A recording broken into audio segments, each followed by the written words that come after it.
This is Vivian Villacis. And this is Raul Villacis. Welcome to the podcast.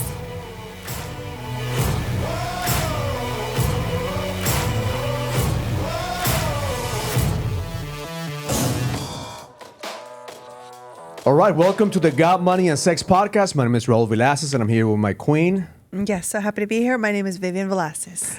Today we have a good topic because that's a question that we've been getting a lot of people reaching out to us, and there was a message that came on my DM that I want to address. But first of all, I want to say thank you for watching the content. Thank you for following us. Thank you to every single one of the people out there that continue to consume our content, because that's what we do it for. We do it for you.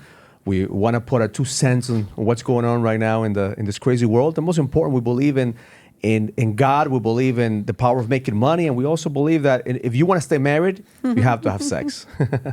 It's so important. And most of our topics, I think we try to keep it, like PG. And I guess I would just say, like, if there's any kids in the room, or because today we're going to talk about sex. Today we're going to talk about sex. Today we're going to talk about the best part of what we get all the time. It is about money and sex, but we don't have that many sex topics. That's right. I mean, and it's super important. It's so right what you said. Like, and it's not just sex. It's also about connection.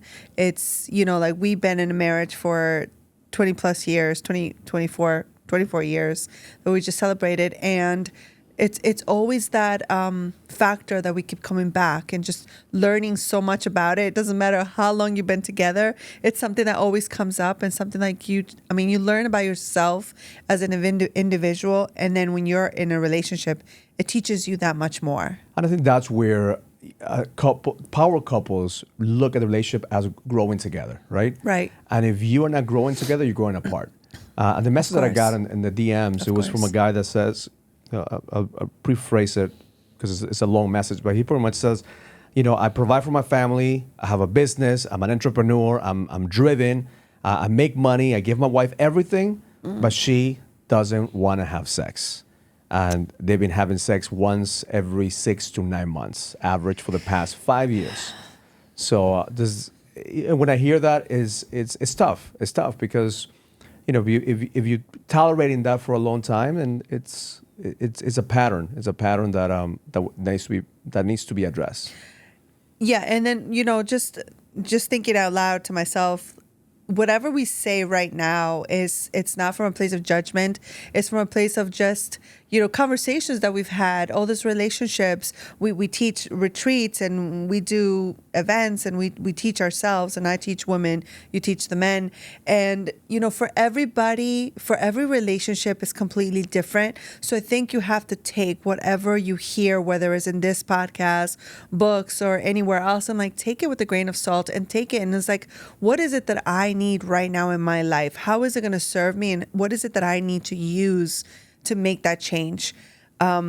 So, just don't feel judged, and be gentle with yourself wherever you are. I just know that this is a problem that just continues to increase. Yes, and it's not just like, sometimes you think like you're alone, and I think that's the reason why we also do this, is because there's so many marriages out there right now that are in sexless relationships. Like, they're just living like with a friend or a buddy, and the more the time continues, and you feel comfortable in it. And the guy who sent me the message, he said, I love my wife. I don't want to leave her. Of course. I love my kids. I love my wife. It's just that there is no polarity.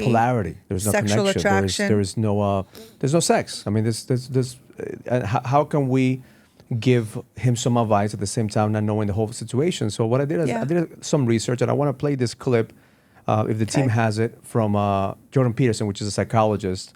We could play this clip, and we could just unpack some of his advice. He's amazing. He does it. 3, 2, 1. Would you tell clients back in the day, they would say, we're not having sex anymore? Well, my first response is, well, how often do you want to have sex? And people hate that. People hate that question, and so they avoid it. They say, well, we don't really want to be that calculating about it. It's like, okay, right, whatever. We're going to parameterize this. Once a year. It's like, no, that's probably too little. Okay, 15 times a day. It's like, no, that's probably too much. Okay, so now we got some parameters here. It's somewhere between once a year and 15 times a day. Let's see if we can narrow that in. And this does make people uncomfortable, right? They don't want to specify their needs and wants. And I think it's what's the source of that discomfort? Where does that come from? I think they're embarrassed that they need anything. Right? So it's just fundamental shame. Like it's that same exposure of nakedness. What would you tell clients back in the day? They would say. It's definitely true. I think that's something, especially when we have been in long-term relationships, we just feel like, okay, well, I know that he loves me and that he's not going anywhere. I'm speaking as a woman.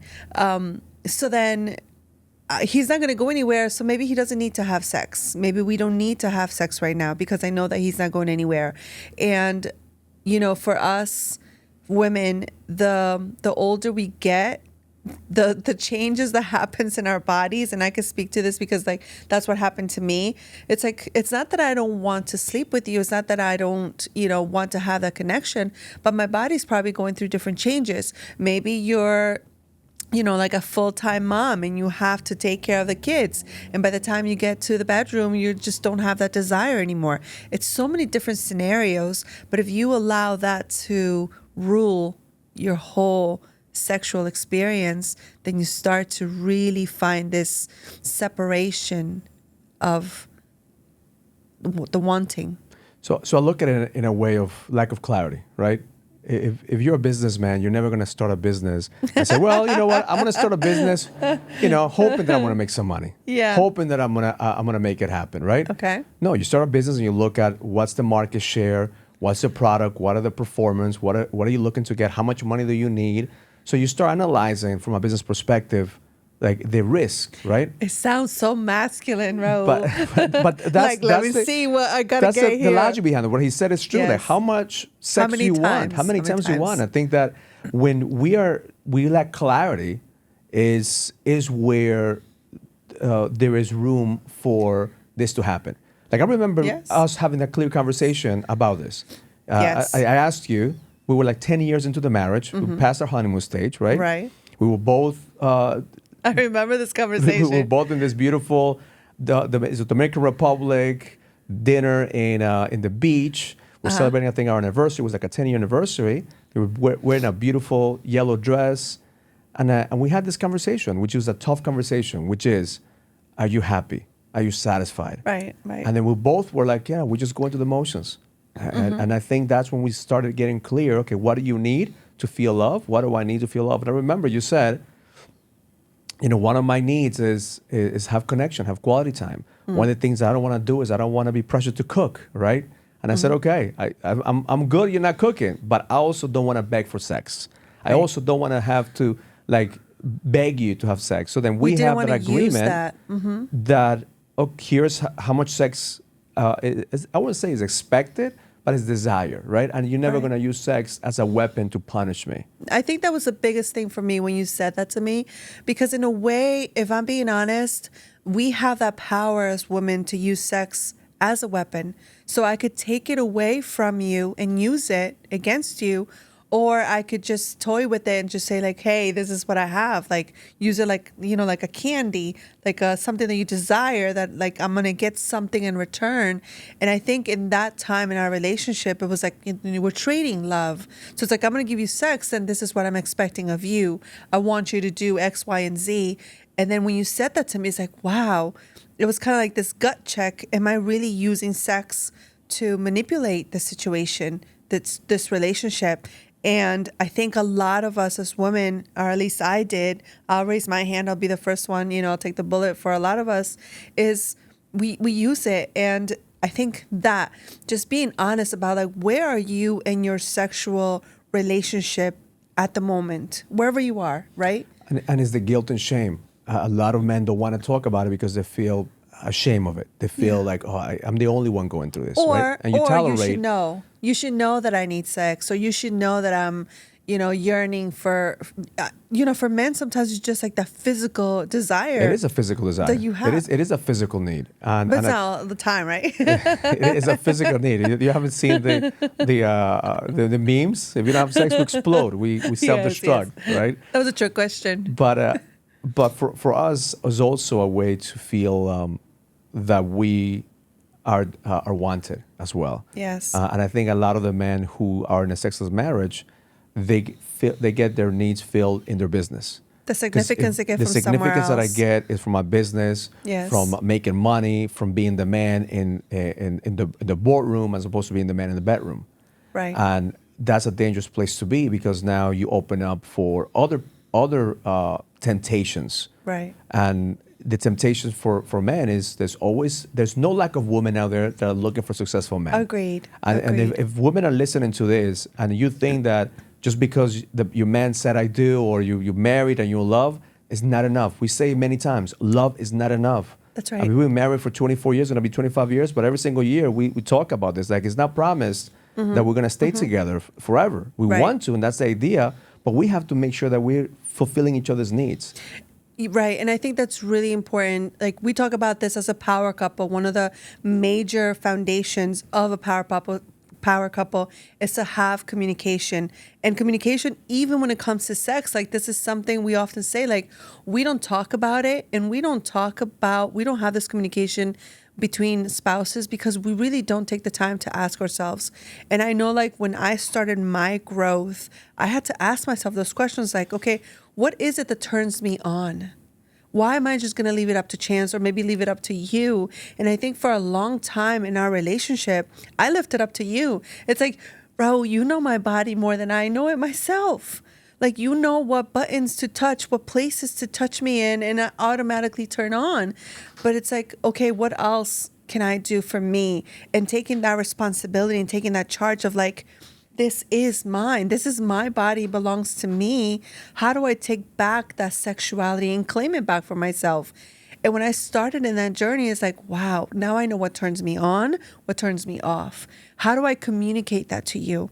And I have to tell you, from the background where I come from, whether it was because my mother's teachings of sexuality, the ways world of teaching, it was so limited that I couldn't communicate it.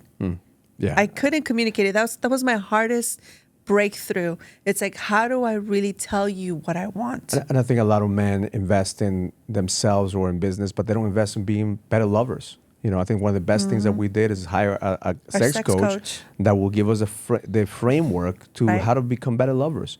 And just like anything else, is that you have to practice. You have to have sex labs, right? And we talk about like different sex labs that we want to play in. Yes. But the most important thing, and if I'm coaching this man, what I will say to him is, ask.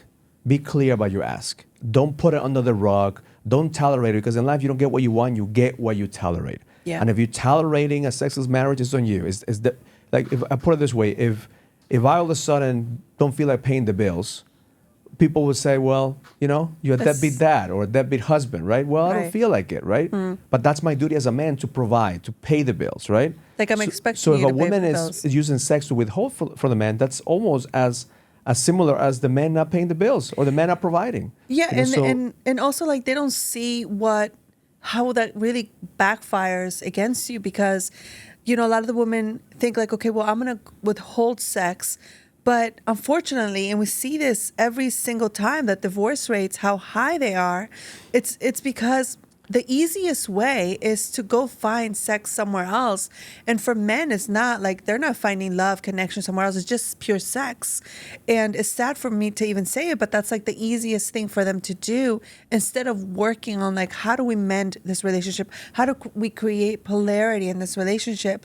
No, because the woman's withholding sex, it's easier for men to go look for it somewhere else, and it's just an action. And it is easier for men right now to have access to women that will be okay with being with a married man. It's just a transaction. And it's a transaction, and it is a dangerous place to be. Yes. If you're in a sexless marriage, because it's going to open up the doors. You're putting your man at risk. You're putting your marriage at risk. Okay, If you're tolerating this man, you're putting yourself at risk. Because eventually you're going to cheat on your wife. Eventually you're going to do something that you don't want to do, and then you're going to ruin the relationship. You're going to have guilt and shame, and you're going to probably have to get divorced or give half your net worth to your wife, being now your ex-wife, and that's not the path that you wanna go. 10 times harder to heal that mistake instead of just having an open, honest conversation about it.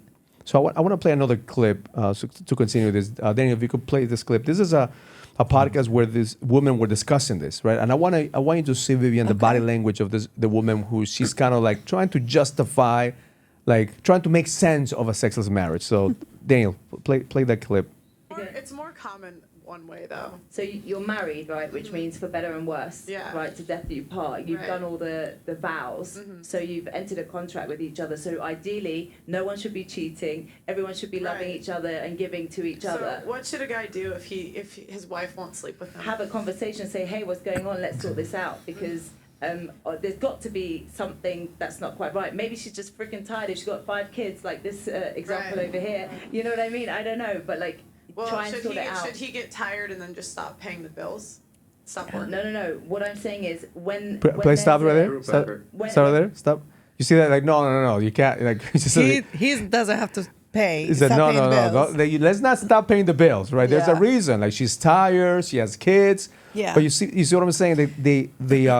The concept of a man not paying the bills versus a woman not having sex, it may seem very what do you say? Toxic maybe at some point, but the reality is the truth.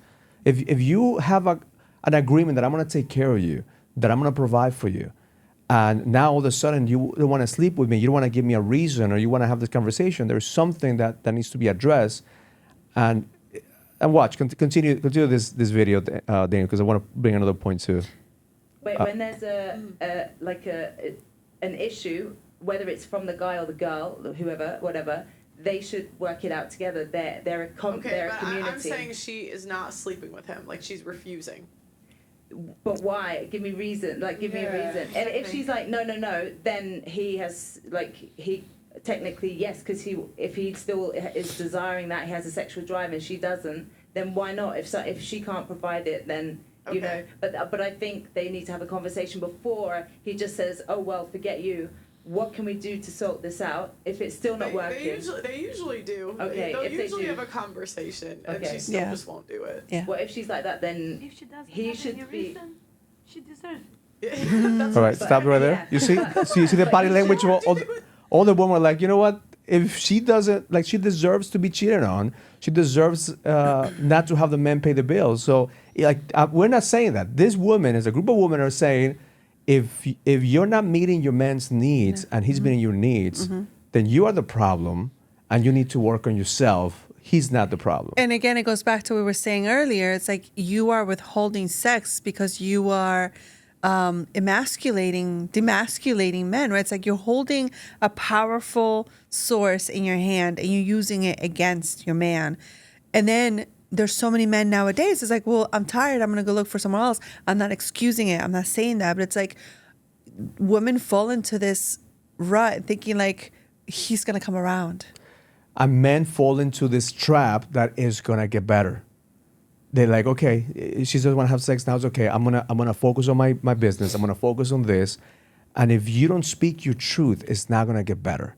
If Right. you don't do something about it, it's not gonna get better. So I want to play one more clip. We're not gonna discuss this, but I think this is in alignment with what I think. This is why sometimes women are in a sexless marriage, because there is no polarity, and the man becomes a pleaser. So why don't you play this last clip, Daniel? There's only one thing that all women want. People will tell you that they want money, they want someone tall, they want someone stronger. The reality of hypergamy for a woman is only by one metric. It's our ability to manipulate a man. Yeah? We will only respect men we can't manipulate. You can be shorter than us, you can be poorer than us, you can be dumber than us in all other regards, but if we can't trick you, we'll still give you some respect. But if you're richer than us, taller than us, got more degrees and more qualifications, but we can trick you and we can manipulate you and we can derive resources, we cannot see you as a body to respect. The problem with men... There's a lot of truth to that. It's because the woman is attracted to the man because she knows he can manipulate him. And that's when, so I guess there's some truth to that, right? Because you lose respect the men loses respect, you lose respect for the men, and that's when I feel you lose the polarity. You feel that sexual attraction because it's like, well, I'm manipulating this man. There's no attraction. Like, you know how like I was attracted to you when you were like the bad boy, you know, the one that was like breaking the rules. I respected so much of that. Like, even though you were doing something bad, I was The one like, that wow. wanted to keep you. Wow, home. like this Yeah. man, right? It's like I respect that. Like I look up to you and always have. And I think that's what keeps our passion alive because there's so many parts of me that respect all of you.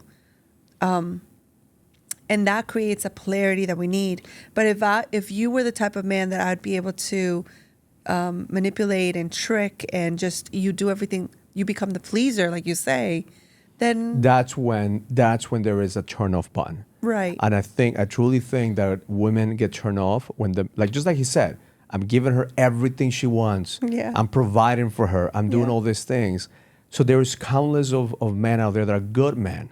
They're nice guys. Yeah. But they don't have the respect of their wives because they don't put themselves as priority. They don't feel worthy of saying, I need sex. I need to do this. I want my needs to be met. Mm-hmm. And that's what I call losing the edge. You lose the edge because you lose yourself.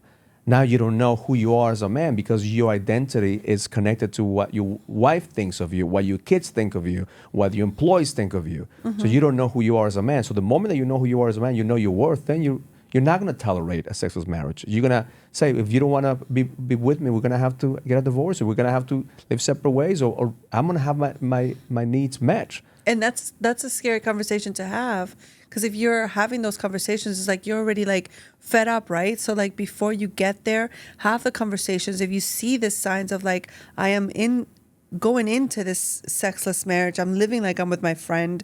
Have those conversations before you even get there because once you start having that, divorce conversations, yeah, it but just, it goes don't down the let drain. don't put it under the rug. So No, like the first do thing not. that we'll say, if I'm coaching this man, is the first thing is find your balls. Find your balls, and they're probably blue balls, but find your balls, and have the courage to have that conversation. Have your courage to say, here's what I want, here's what I need, and the first thing is have that conversation. Be open. Yes. The second is get clear on, okay, if you haven't had sex in 6 months or a year, okay, can we do it once a month, right? Or once every 3 months, whatever it is, just get it closer to the gap. And sometimes you can't rely on, the longer you're married, sometimes you don't want to have sex, so you don't feel like having sex. But once you get into doing things, it just Right. comes back. So I wrote a couple things because that's so important for us to really like, okay, what could we do if we are in this sexless relationship? Or like you're going through this like phase, like you feel like there is not enough polarity, there's enough attraction, right? And I would say one, what is it? Sex with Emily. She wrote a book about it. We also have Jaya. She was our sex coach and she's still our mentor. And so many countless women out there that are really doing the work. There's another one that comes to mind, but I don't remember her name. She is amazing. I follow her a lot. She has so many great things to say. I forgot her name right now, but anyway, so Sex with Emily, she says, communication is lubrication. And I love that because for us women, like we need to communicate our needs and our wants. And I think that's something that would eventually turn you on. Like the more that you start talking about it, you may fight about it, but that's something that you need to fight about. Like if you're fighting about it, it's important to you. So like talk about it. Number two, something that Jaya kind of taught us is allowing yourself to try something new. Like it's okay to try something new. You're so used to doing things the same way or, looking at things the same way. Like have a different perspective and try something new. Toys, get creative, characters, like just step into something new. And I think that's something that we really learned from her. And that just try something new, a new place, like a hotel room, like Outside from home. outside from home. I think that's probably the biggest challenge for couples who have been married for a long time is that it becomes mundane. Right. It's just the bedroom. We always do it in the bedroom. We always do it at night. We always do it a certain way. So try to get out of that routine and do it in different places. Go back to maybe when you used to make out in the car. Go to out and go outside. Go do the things that you used to do at the garage. beginning when you were dating. You won't have an end. That's where you're gonna find again that excitement that you had before. Another one that I wrote down is scheduling put it in your schedule. If it's not in your schedule, it's not going to happen. And I know a lot of people don't like that, but I always tell like my coaching clients, I'm like, what's your calendar look like? Where's your date night? Where's your sex night? What do you have something to look forward to? And I know like you and I are going away, and I've been so looking forward to like deep connection of like nothing is going to bother me. It's just going to be you and I. But if it's not scheduled, it doesn't happen. It just doesn't happen. We put that intention at least to do it 3 times a year. Right. At least to do it as often as we can, just going away. But if we can't go away, we always have at least once a month our sex date, hotel room. We just go away and we just connect. Just for one day. Yes, I tell my queens this all the time. Like I've been on this calls and I'm like, the end of the year's coming. Don't wait until the end of the year. Set it up now. Like have connection that you could have like deep loving sex, connection, passion, conversations before the year's over, so you could set up the new year. Like if you didn't do enough, put that in your calendar. Put that in your journal. This last one that I wrote, that's something that Jaya used to say all the time to us, is don't just focus on the orgasm, on the final resort, this is what it's going to look like. And that puts a lot of pressure, especially on women. I mean, I don't know how it is for men, but for us, it's like, I had to reach climax. I had to like make everything look perfect. And then it became a performance. And then because you are performing, this ideal woman takes over the show, and then it takes away from the pleasure. Yeah. So then all of the things that you wanted to experience, like you didn't, because you wanted to like have something so perfect. And that's just an illusion. You begin with connection. Especially like if you haven't had sex in a long time, you gotta begin with just foreplay. You gotta begin with just hugs and connection. I mean, you have to start somewhere, and that's where I think a lot of people don't wanna do the basics, don't wanna do the base hits, don't wanna do the date nights, don't wanna just talk and communicate, don't wanna just do the things that just turns them on. They just wanna go straight to orgasm. And you can't go from 0 to 100 if you haven't done it in a while. That's right. So and at first, like when you come back into the sexual experiences, it's uncomfortable. Like it's uncomfortable to be with your spouse, even though you've been with him for like 20 years. But if you put yourself in the situation, the body remembers. I remember Jai used to say this to us all the time too. Like when you have a sexual experience, communicate about it. What felt right? What was the feedback that you would like to do different? And it's kind of like you're taking this mental picture, and then the next time you'll come back and you have this picture of like, okay, what's next? And I think that's really important for us to also remember. It's like feedback, like what felt good and what can we improve? And not from a place of judgment, but like, hey, I would love if you did this. And, just starting from there, like if you don't start, then nothing will happen.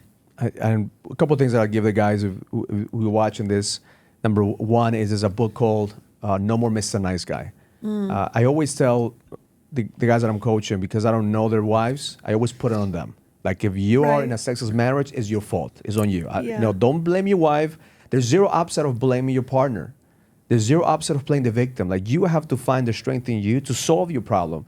The second thing is start asking yourself, how can I treat my wife as my customer? Can I seduce my wife? Can I communicate with her? Just like the same way that you have a customer. If you have a customer, you're not just going to say, well, he didn't buy it from me. I didn't close the deal. No, you're hungry. You want to follow up. You want to continue to seduce your wife to have the connection.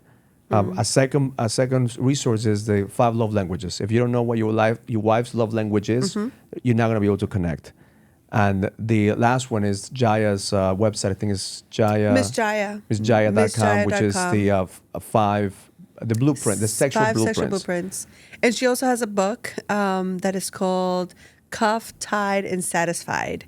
And, you know, just any book out there that allows you to figure out, like, what is it that my body needs? And I think that's another thing that, just to wrap it up, is we've given that away.